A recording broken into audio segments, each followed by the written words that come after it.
Nayanthara related ആയിട്ട് ഞാൻ recent ആയിട്ടൊരു വീഡിയോ ചെയ്തിട്ടുണ്ടായിരുന്നു. നയൻതാര അഭിനയിച്ച അന്നപൂരണി. പക്ഷെ ഞാൻ ആ വീഡിയോയിൽ അന്നപൂർണി എന്നാണ് പറഞ്ഞിട്ടുണ്ടായിരുന്നത്. അന്നപൂരണി എന്നാണ് ആ സിനിമയെ പറയുക എന്നുള്ളത് എന്നോട് കമൻറ്റ് ബോക്സിൽ പലരും പറഞ്ഞിട്ടുണ്ടായിരുന്നു. ഓക്കെ, എന്നാൽ അന്നപൂരണി. അപ്പോൾ അന്നപൂരണി എന്ന് പറഞ്ഞ സിനിമ OTT നെറ്റ്ഫ്ലിക്സിൽ വന്ന സമയത്ത് ഒരുപാട് പേര് കണ്ടിട്ട് അതിൽ ഹിന്ദുക്കളെ അപമാനിച്ചു, ശ്രീരാമനെ അപമാനിച്ചു എന്നൊക്കെ പറഞ്ഞ് വൻ രീതിയിലുള്ള കോൺട്രവേഴ്സി വന്ന് ലാസ്റ്റ് നെറ്റ്ഫ്ലിക്സ് ആ വീഡിയോ റിമൂവ് ചെയ്തു. അതിൻ്റെ ഡീറ്റെയിൽഡ് വീഡിയോ ഞാൻ പോസ്റ്റ് ചെയ്തിട്ടുണ്ടായിരുന്നു. കാണാത്തവരുണ്ടെന്നുണ്ടെങ്കിൽ ഒന്നും കൂടി കയറി നയൻതാര എന്ന് അടിച്ചു നോക്കി കഴിഞ്ഞാൽ സീക്രട്ട് ഏജൻറ് ചാനലിൽ കാണാം, ഇല്ലെങ്കിൽ പറ്റിയ ഞാൻ എടുത്തൊരു കമ്മ്യൂണിറ്റിയിലിടാം. അപ്പം അങ്ങനെ ആ സാധനം ഡീറ്റെയിൽ ആയിട്ട് പറഞ്ഞ് കണ്ടവർക്ക് ഇതിൻ്റെ എന്താ പറയുക എസ്കലേഷൻ എന്ത് സംഭവിച്ചു എന്നറിയാൻ താല്പര്യം ഉണ്ടാവും. അപ്പോൾ വേറെ ഒന്നുമല്ല കേസ് ഉണ്ടായിരുന്നു വന്ന് നയൻതാരയ്ക്കെതിരെ.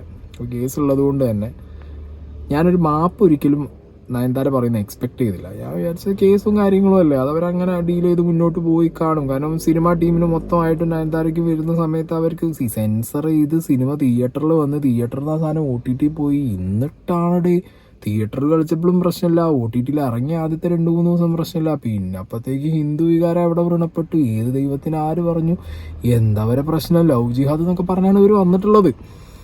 അപ്പോൾ ഞാൻ വിചാരിച്ചു ഓക്കെ ഇവർ ഫൈറ്റ് ചെയ്യുമായിരിക്കും, അല്ലെങ്കിൽ സിനിമേൻ്റെ ടീം അത് ആ രീതിയിൽ ചെയ്യുമായിരിക്കും എന്ന് വിചാരിച്ചു. പക്ഷേ ഇപ്പോൾ സഡൻലി നോക്കുന്ന സമയത്ത് നയൻതാരയുടെ പ്രൊഫൈലിൽ ഒരു നയൻതാരയുടെ മാപ്പ് പറഞ്ഞ നയൻതാര അന്നപൂർണി വിവാദം സിനിമ അതിജീവിതത്തിൻ്റെ കഥ പറയാനാണ് ശ്രമിച്ചത്. നയൻതാര ആരെയെങ്കിലും വേദനിപ്പിച്ചെങ്കിൽ ആത്മാർത്ഥമായി മാപ്പ് പറയുന്നു. ജയ് ശ്രീറാം എന്ന തലക്കെട്ടിൽ നയൻതാരയുടെ മാപ്പ് ആണ് വിഷയം. അപ്പോൾ ഇവരിത് ഹിന്ദി, തമിഴ്, ഇംഗ്ലീഷ് ഈ 3 ലാംഗ്വേജിലാണ് ഓം ആദ്യമേ എഴുതി മുകളിൽ വെച്ചിട്ടുണ്ട്. പിന്നെ അടിയിൽ ജയ് ശ്രീറാം എന്ന് വലിയ ഓമും ജയ് ശ്രീറാമും വലിയ അക്ഷരത്തിൽ എഴുതിയിട്ടുണ്ട്. ഇത് ട്രോളിയതാണോ, ഇനി ഇവർക്ക് ആരെങ്കിലും ഈ ഫോർമാറ്റിൽ തന്നെ ഇടണം, ഇങ്ങനെ ഇട്ടാലേ ഞങ്ങൾ മാപ്പ് തരൂ എന്ന് പറഞ്ഞതാണോ എന്നൊന്നും അറിയാൻ പാടില്ല. എന്താണെങ്കിലും അവർ കുറേ എഴുതി OTT പ്ലാറ്റ്ഫോമിലും സെൻസറിലൊന്നും വന്നപ്പില്ല, അതൊക്കെ അവർ എഴുതിയിട്ടുണ്ടല്ലോ അതിനകത്ത്. അതിലൊരു ദൈവത്തിനെയും മോശമായി കാണിക്കാനോ ഒരു മതത്തിനെയും മോശമായി കാണിക്കാനോ അവർ ശ്രമിച്ചിട്ടില്ല.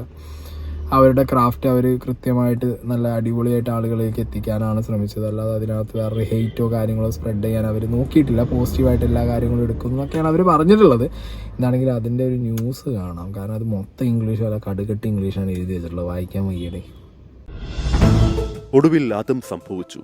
അന്നപൂരണി സിനിമയുമായി ബന്ധപ്പെട്ട വൻ വിവാദത്തിൽ ജയ് ശ്രീറാം എന്ന തലക്കെട്ടിൽ തെന്നിന്ത്യൻ താരം സാക്ഷാൽ നയൻതാരയുടെ മാപ്പും പുറത്തു വന്നിരിക്കുന്നു. താനും ഒരു വിശ്വാസിയാണ്. അന്നപൂരണി സിനിമയിലൂടെ ആരുടെയും വിശ്വാസത്തെ വ്രണപ്പെടുത്തുവാനുള്ള ശ്രമം ബോധപൂർവം നടത്തിയിട്ടില്ല. സോഷ്യൽ മീഡിയ പ്ലാറ്റ്ഫോമുകളിൽ പങ്കിട്ട കുറിപ്പിലാണ് താരം വിശ്വാസികളോട് മാപ്പ് പറഞ്ഞിരിക്കുന്നത്. തിയേറ്ററിൽ സെൻസർ ബോർഡ് അനുമതിയോടെ റിലീസ് ചെയ്ത ചിത്രം OTTയിലെത്തുമ്പോൾ വിവാദമുണ്ടാകുമെന്ന് തീരെ പ്രതീക്ഷിച്ചിരുന്നില്ലെന്നും നയൻതാര തന്റെ കുറിപ്പിൽ പറയുന്നു. ചിത്രത്തിലൂടെ പോസിറ്റീവായ സന്ദേശം നൽകാനാണ് ശ്രമിച്ചത്, എന്നാൽ അത് ചിലരുടെ മനസ്സിനെയെങ്കിലും വേദനിപ്പിച്ചുവെന്ന് ഇപ്പോഴറിയുന്നു. അങ്ങനെ ചെയ്തത് ഒരിക്കലും മനഃപൂർവ്വമായല്ല. സെൻസർ ചെയ്ത് തിയേറ്ററുകളിൽ നേരത്തെ പ്രദർശിപ്പിച്ച ചിത്രം OTT പ്ലാറ്റ്ഫോമിൽ നിന്നും നീക്കം ചെയ്യുമെന്ന് തീരെ പ്രതീക്ഷിച്ചിരുന്നില്ല. താനും തന്റെ ടീമും ആരുടെയും വികാരം വ്രണപ്പെടുത്തുവാൻ ഉദ്ദേശിച്ചിട്ടില്ല. എത്രത്തോളം ഗൗരവമുള്ള വിഷയമാണിതെന്ന് ഞങ്ങൾ മനസ്സിലാക്കുന്നു. ദൈവത്തിൽ വിശ്വസിക്കുന്ന എല്ലാ ആരാധനാലയങ്ങളും സന്ദർശിക്കുന്ന താൻ മനഃപൂർവ്വം ഇങ്ങനെയൊന്നും ചെയ്യില്ല. അതുകൊണ്ട് തന്നെ ഏതെങ്കിലും തരത്തിൽ ഞാൻ നിങ്ങളുടെ വികാരങ്ങളെ സ്പർശിച്ചിട്ടുണ്ടെങ്കിൽ ക്ഷമിക്കണം. മറ്റുള്ളവരെ കൂടി പ്രോത്സാഹിപ്പിക്കുകയും പ്രചോദിപ്പിക്കുകയും ചെയ്യുക എന്നതാണ് അന്നപൂർണയുടെ യഥാർത്ഥ ലക്ഷ്യം, അല്ലാതെ കുറ്റപ്പെടുത്തലല്ല. പോസിറ്റീവ് ചിന്തകൾ പ്രചരിപ്പിക്കുവാനും മറ്റുള്ളവരിൽ നിന്ന് നല്ല കാര്യങ്ങൾ പഠിക്കുവാനും മാത്രമാണ് ഈ 20 വർഷത്തെ സിനിമാ യാത്രയുടെ ഉദ്ദേശമെന്ന് ഒരിക്കൽ കൂടി ഇവിടെ സൂചിപ്പിക്കുവാൻ ആഗ്രഹിക്കുന്നു. ഇത്തരത്തിലാണ് നയൻതാരയുടെ കുറിപ്പ് അവസാനിക്കുന്നത്. എന്തൊരു കഷ്ടമാണ് ആലോചിച്ച് നോക്കുന്നത്. അതായത് സെൻസർ ബോർഡൊക്കെ അപ്രൂവ് ചെയ്ത ഒരു സിനിമ. ഇപ്പം നയൻതാര എന്ന് പറഞ്ഞാൽ വിശ്വാസിയൊന്നുമല്ല, അവർക്കൊരു ദൈവവിശ്വാസം ഇല്ലാത്ത ഒരാളാന്നൊക്കെ ഉണ്ടെന്നുണ്ടെങ്കിൽ, ഏതേ ദൈവത്തിലാണെങ്കിലും വിശ്വാസം ഇല്ലാത്തൊരു വ്യക്തിയാണെന്നുണ്ടെങ്കിൽ ഇവർ ഒച്ചയും വിളി ഉണ്ടാക്കുന്നതിനൊക്കെ ഒരു രസമുണ്ട്. മനഃപൂർവ്വം അതിനകത്തൊന്നും ഇല്ല. സിനിമയ്ക്കകത്ത് ഇങ്ങനെ ഇവർ ഇത്രത്തോളം വ്രണപ്പെട്ടു എന്ന് പറയാൻ മാത്രം ഒന്നും ഇല്ല അതിനകത്ത്. പിന്നെ ഇപ്പോൾ ഞാൻ പറഞ്ഞ പോലെ നയൻതാര എന്ന് പറഞ്ഞ വ്യക്തി ഞാൻ തന്നെ കണ്ടിട്ടുണ്ട്. ഒരുപാട് അമ്പലങ്ങളൊക്കെ സന്ദർശിച്ച് ഒരുപാട് അങ്ങനത്തെ ആരാധനാലയങ്ങളിൽ പോയി അങ്ങനെ പോകുന്ന ഒരാളാണ് നയൻതാര. അപ്പോൾ അവർക്ക് എവിടെയെങ്കിലും സ്ക്രിപ്റ്റിനകത്തോ അല്ലെങ്കിൽ അവർ ചെയ്ത് വെച്ച വർക്കിനകത്തോ ഇങ്ങനൊരു മോശം കാര്യം ഉണ്ടെന്ന് അറിഞ്ഞിട്ടുണ്ടെങ്കിൽ അവർ ഓൾറെഡി ചെയ്യില്ല. അതൊരു വിഷയം. പിന്നെ സെൻസർ ബോർഡും കാര്യങ്ങളും ഇല്ലടി. OTT വരുന്ന സിനിമയ്ക്ക് അടക്കം അവരെന്ത് ചെയ്യും, മോണിറ്റർ ചെയ്യും. അപ്പോൾ തിയേറ്ററിലൊന്നും ഇല്ലാത്ത പ്രശ്നം OTT വന്നപ്പോൾ പ്രശ്നമായി. പിന്നെ ശ്രീറാം ഇങ്ങനെയാണ് കേസ് എന്നുണ്ടെങ്കിൽ ഇന്ത്യ മഹാരാജ്യത്ത് എന്ത് ആവിഷ്കാര സ്വാതന്ത്ര്യത്തിനെ കുറിച്ചിട്ട് ഇവർ സംസാരിക്കുന്നത്? ഇവിടെ മറ്റേ കേരള സ്റ്റോറി എന്ന് പറഞ്ഞ് കുറേ സിനിമ എടുത്ത് അങ്ങനെ ഒരു പ്രത്യേക മതത്തിനെ മാത്രം കുത്തി സിനിമ എടുക്കാം, ഒരു പ്രത്യേക മതത്തിൽപ്പെട്ട ആളുകളെ മാത്രം ടെററിസ്റ്റ് ആയിട്ട് ഇവർക്ക് പോർട്രേറ്റ് ചെയ്ത് സിനിമകൾ എടുക്കാം അല്ലേ? ഞാൻ എങ്ങനെയാ ആരെക്കുറിച്ചാണ് പറയുന്നത് നിങ്ങൾക്ക് മനസ്സിലായല്ലോ. അങ്ങനത്തെ സാഹചര്യങ്ങളിൽ നിന്ന് ആ ഒരു മതത്തിൽപ്പെട്ട ആളുകൾ വന്നിട്ട് നാളെ കച്ചറ ഉണ്ടാക്കുകയാണ്. ഞങ്ങളെ മതത്തിലുള്ള ആളുകൾക്ക് മാത്രം നിങ്ങൾ എന്തിനാണ് ആ ടെററിസ്റ്റ് എന്ന് പേരിട്ടൊരു സിനിമ ഉണ്ടാക്കണമെന്ന് വെച്ചാൽ നിങ്ങൾ എന്ത് ചെയ്യും? ഇവിടുത്തെ വിഷയം ഭയങ്കര ഡേഞ്ചറാണ്. എനിക്ക് സത്യത്തിൽ ഇത് ആ എഴുതി വെച്ച ഓമും ജയ് ശ്രീരാമും കാണുമ്പോൾ തന്നെ ഇത് നയൻതാര ട്രോളാൻ വേണ്ടി ചെയ്താണോ ഡൗട്ട് ഉണ്ട്. സംഗതി മാപ്പാണെങ്കിലും ഇത് ട്രോളി പോലെ എനിക്ക് തോന്നുന്നു, ഫീൽ ആവുന്നത്. ഇതിനൊക്കെ ആവശ്യമുണ്ട് ആക്ച്വലി?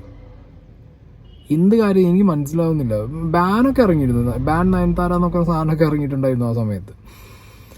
ഇത് ആവിഷ്കാര സ്വാതന്ത്ര്യത്തിലേക്കുള്ള കടന്നുകയറ്റവും ഒരുമാതിരി എന്താ പറയുക, ഈ അജണ്ടകൾ വെച്ചിട്ട് സിനിമകൾ മുന്നോട്ട് ചെയ്താൽ മതിയെന്നും, അല്ലെങ്കിൽ ഒരു കാരണവശാലും ഈ പറഞ്ഞ ഹിന്ദു ദൈവങ്ങളെയോ ഹിന്ദു മതത്തെയോ തൊട്ടിട്ടുള്ള സിനിമകൾ വരാൻ പാടില്ല. അതൊക്കെ നല്ലത് വേണമെങ്കിൽ എടുത്തോ, വല്ല വിഷയമൊന്നുമില്ല എന്നുള്ള രീതിയിൽ അങ്ങനെ മാറ്റുകയാണെങ്കിൽ പിന്നെ ഈ രാജ്യത്ത് എന്ത് സെക്യുലറിസം, മതേതരത്വം എന്ന് പറഞ്ഞാൽ പിന്നെ എന്ത്?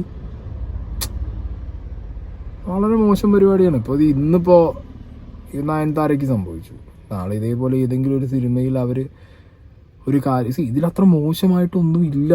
അന്നപൂരണി എന്ന് പറഞ്ഞ സിനിമ യൂട്യൂബിൽ അവൈലബിൾ ആണ്, അടിച്ചു നോക്കിയാൽ നിങ്ങൾക്ക് കിട്ടും. നെറ്റ്ഫ്ലിക്സിനൊക്കെ പോയെങ്കിലും സാധനമുണ്ട്, അത് നിങ്ങളൊന്ന് കയറി കാണ്.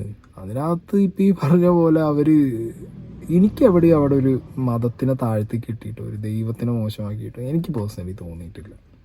ഓക്കെ, ഇനി അതീവ തീവ്ര ചിന്ത ഉള്ളവർക്ക് അങ്ങനെ മതം ഇഷ്ടപ്പെടുന്നവർക്കും മതവും ദൈവവുമായിട്ട് നടക്കുന്നവർക്ക് ഒരിക്കലും അങ്ങനെ തോന്നില്ല. പക്ഷെ മതത്തിൽ രാഷ്ട്രീയം കാണുന്നവർക്കും ദൈവങ്ങളെ രാഷ്ട്രീയവൽക്കരിച്ച് രാഷ്ട്രീയത്തിന് വേണ്ടി ദൈവങ്ങളെയും മതങ്ങളെയും യൂസ് ചെയ്യുന്നവർക്ക് ഇതിനകത്ത് ഒരു പൊളിറ്റിക്സ് അവർ കാണും, വോട്ട് പൊളിറ്റിക്സ്.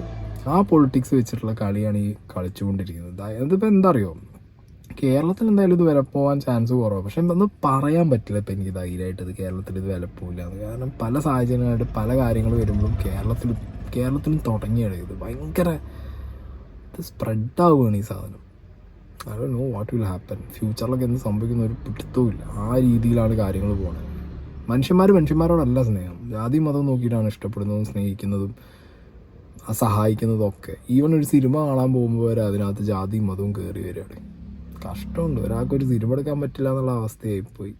കൊള്ളാം. ഇനിയിപ്പോൾ ഏതെങ്കിലും ഒരു സിനിമ ഇറങ്ങിയെന്ന് ചോദിച്ചു, ലെറ്റ്സ് സേ ഒരു മൂവി ഇറങ്ങുകയാണ്, അതിപ്പോൾ ഒരു ഹിന്ദു ദൈവത്തിൻ്റെ മൂവി അല്ലെങ്കിൽ അങ്ങനെ ഹിന്ദു റിലേറ്റഡ് ദൈവങ്ങളെ റിലേറ്റഡ് ആയിട്ടുള്ളൊരു കഥയാണെന്നുണ്ടെങ്കിൽ അതിനകത്ത് എന്ത് ചെയ്യും, എക്സ്ട്രാ ഡോസ് കുത്തിക്കയറ്റി അത് പ്രൊമോട്ട് ചെയ്യും.